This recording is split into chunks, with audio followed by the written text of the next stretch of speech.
गणेश जी और टूटी हुई सूंड की कथा। एक शांतिपूर्ण दृश्य में भगवान गणेश कमल पर बैठे हैं। उनके चारों ओर प्रकृति का सुंदर वातावरण है।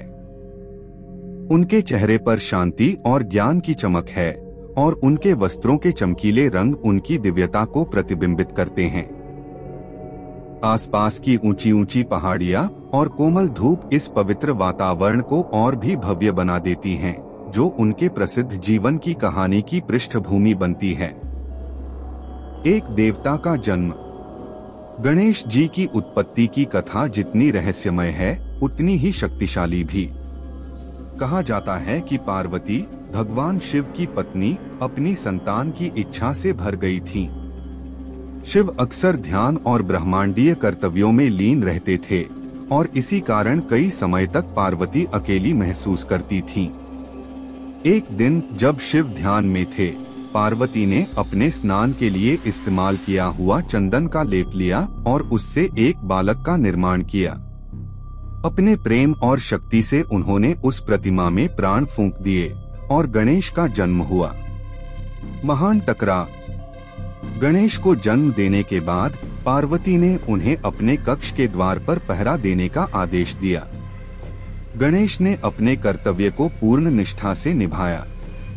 इसी बीच भगवान शिव अपने ध्यान से लौटे और आश्चर्यचकित हुए जब उन्होंने देखा कि कोई उनके घर का द्वार रोक रहा है। गणेश ने बिना यह जाने कि यह उनके पिता हैं, शिव को रोक दिया।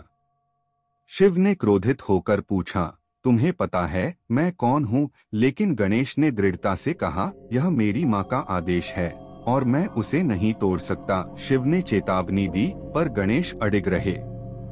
अंत में शिव ने अपने त्रिशूल से गणेश का सिर काट दिया। इस घटना ने पार्वती को गहरे शोक में डुबो दिया। शिव ने अपनी गलती का एहसास किया और अपने सेवकों को आदेश दिया कि वे किसी भी जीव का सिर लाएं जिसे सबसे पहले देखें। संयोगवश उन्हें एक हाथी का सिर मिला और शिव ने गणेश के शरीर पर उसे जोड़कर उन्हें पुनर्जीवित किया। महाभारत और सूंड का टूटना। समय के साथ गणेश जी अपनी बुद्धिमत्ता के लिए प्रसिद्ध हो गए। एक दिन महर्षि व्यास ने महाभारत लिखने के लिए गणेश की सहायता मांगी। गणेश ने शर्त रखी कि वह बिना रुके लिखेंगे और व्यास को बिना विराम के महाभारत का पाठ करना होगा। व्यास ने सहमति दी, लेकिन कठिन श्लोकों का प्रयोग करके गणेश को रुक रुक कर सोचने का अवसर दिया। महाभारत लिखने के दौरान गणेश की लेखनी टूट गई।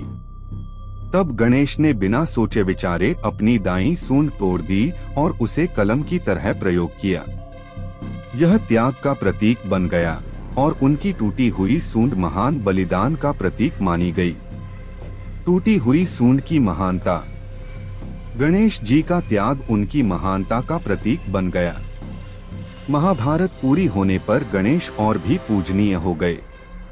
उनकी टूटी हुई सूंड ने यह संदेश दिया कि सच्ची शक्ति शारीरिक संपूर्णता में नहीं, बल्कि कर्तव्य निभाने और कठिनाइयों का सामना करने की क्षमता में होती है।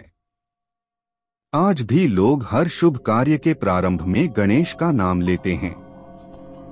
उनकी टूटी सूंड हमें प्रेरित करती है कि चाहे कठिनाई कितनी भी बड़ी हो, जब मन में भक्ति और दृढ़ता हो तो हर बाधा को पार किया जा सकता है।